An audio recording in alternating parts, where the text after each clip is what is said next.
So it was a bright summer morning, and Steve had just woken up, ready for a hard day's work within the mines. But as he opened his front door, ready to leave, he saw a book. That was odd. He never gets mail, and so intrigued by this strange book, he picked it up and began to read. It was an invite to a competition.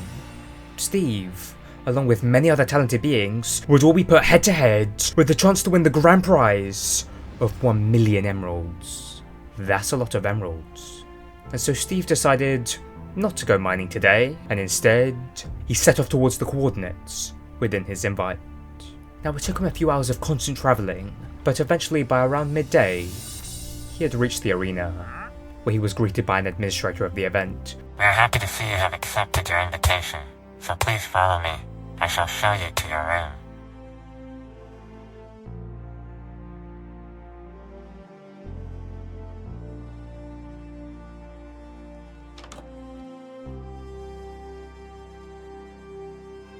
The first round of this grand competition is an alchemist battle, so here are your potions.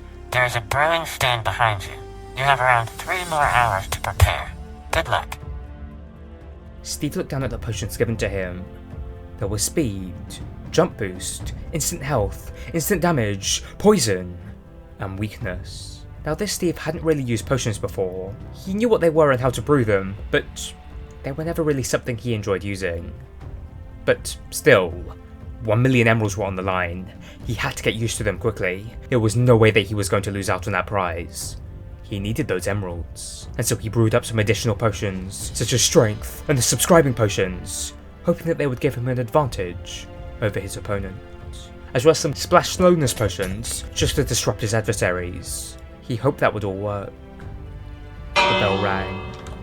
Whether he was ready or not, his time was up, and so he made his way onto the stage. Steve stood there, right by the entrance, waiting for the battle to begin. He was nervous. He had never competed for such a grand prize before, so he took a deep breath and calmed down. He was ready. The door shut behind him, and a bell rang out once more. The battle had begun. And so instantly, Steve threw down all of the positive potions, hoping that they would aid him in this upcoming conflict. But something wasn't right.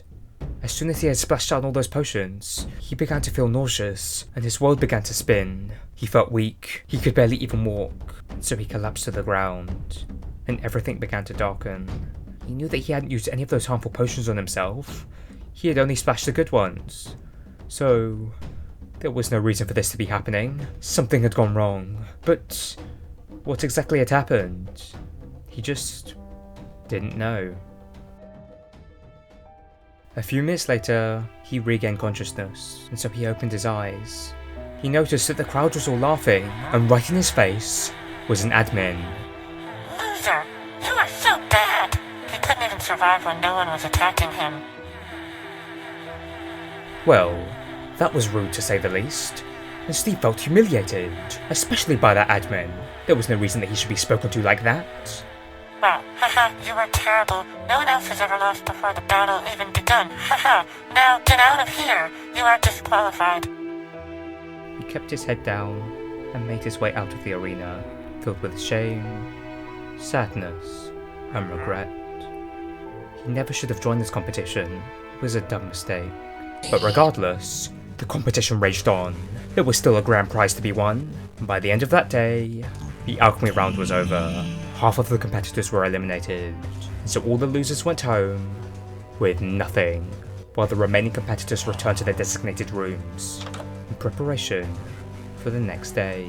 And part of that prep work was a good night's sleep.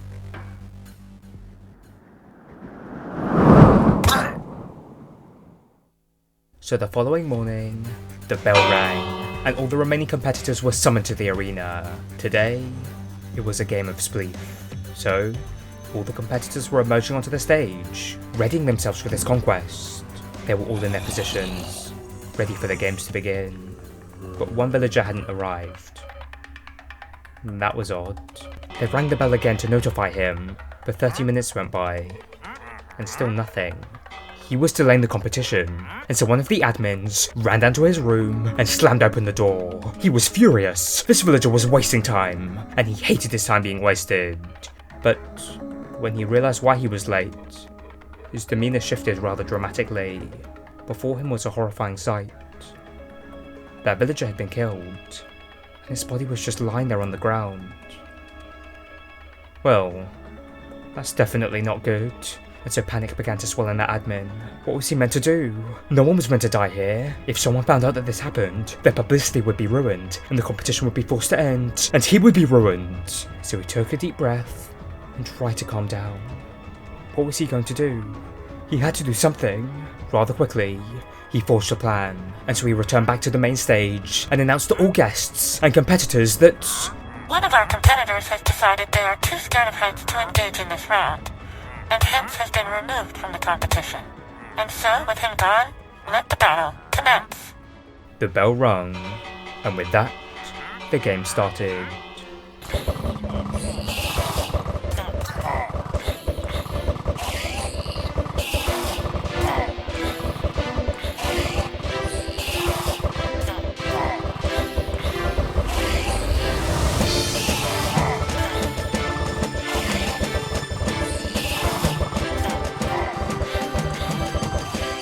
Soon it began to rain, and it suddenly became very dark.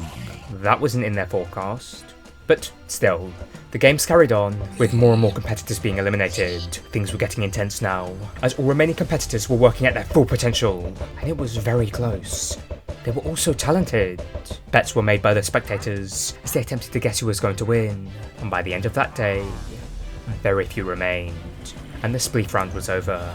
Excitement filled the arena. All the guests were on the edges of their seats, trying to figure out who would walk home victorious with 1 million emeralds. So, by the time nightfall arrived, all those who hadn't been eliminated yet were sent back to their rooms once more, and given the time they needed to rest for the next event. The next round was going to be an archery contest, so there wasn't too much to do that night, and thus, all the admins worked together to take down the remnants of that spleef battle, which they were able to do before midnight. And then, all they had left to do now was to just set up the archery stands. That wasn't going to take too long. Now, very kindly, one of the admins offered to do it all by himself. It was only going to take him about an hour, and so that would give the opportunity for the other admins to get some much needed rest. The other admins were happy with this offer, and so they all went to bed. And thus, all but one admin were asleep just a few minutes later. And so the final admin was just building some small obstacles within the arena, intending to make the archery contest a little more difficult, when a gust of wind suddenly blew over him. That was odd, and so the admin stopped building for a second, and he turned around. The arena was being filled with a dark gas. He could barely even see what was right in front of him, and he started to suffocate. He tried yelling out for help. Hey, anyone there? I don't think this was meant to happen. Hey, anyone help? But all of his sounds were muffled. No one could hear him. He was all alone, or so he thought. As then from the fog, a shadowy figure emerged with a sword. At last, I have found you. You humiliated me, and now you shall suffer death. I will not fail this time. I know it's you.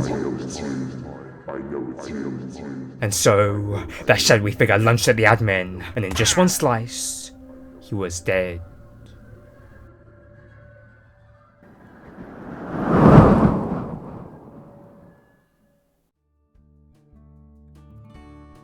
The next morning when all the admins woke up, they were excited. This was the final day of the event. The winner was going to be declared today.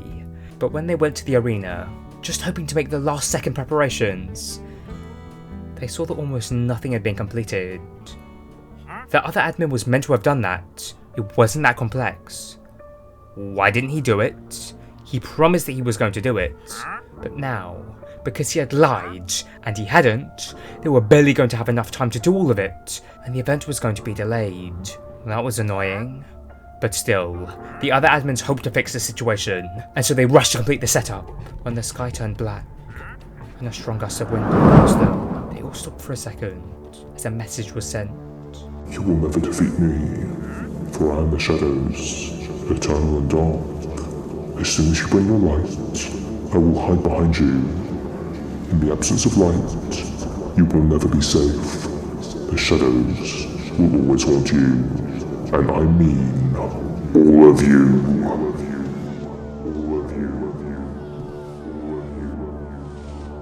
That message was broadcasted to all beings throughout the entire world, from villagers to sheep to bats. They all heard it, and somehow it was translated into all of their languages, and so they all understood the message. All beings were terrified. Who was that? And why did they want this? Before the admins could truly comprehend that strange message that had just been broadcasted, a fire began within the arena. It spread quickly, and it engulfed everything in just a mere few seconds. Everyone there was killed, and the arena was burnt to the ground, along with all those emeralds. This felt oddly targeted.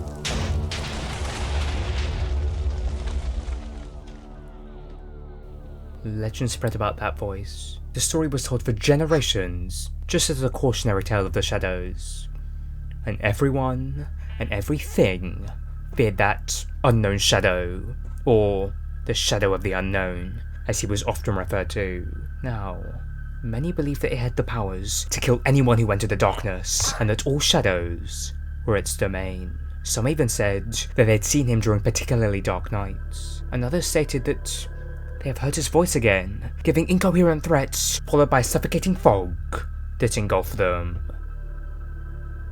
But no case of the Shadow of Unknown has ever been proved to the world, as any of those who had supposedly seen him, well, they were killed before their stories could be properly recorded, and thus, very little is known about him. Some have speculated that he was a demon, others think that it was a fallen god, but collectively, they believe that whatever the shadowy being was, he spends most of his time floating just above the void, waiting for the perfect moment to strike from the shadows and take over the world. The void was his safety. After all, no one would find him there. He was one of the very few entities that could actually survive there, and so, whatever he was safe. Wait, there was something else in the void. It was approaching him. What? That can't be right. It was an egg? So, to learn why that just happened, and what happened next, you'll need to watch this video.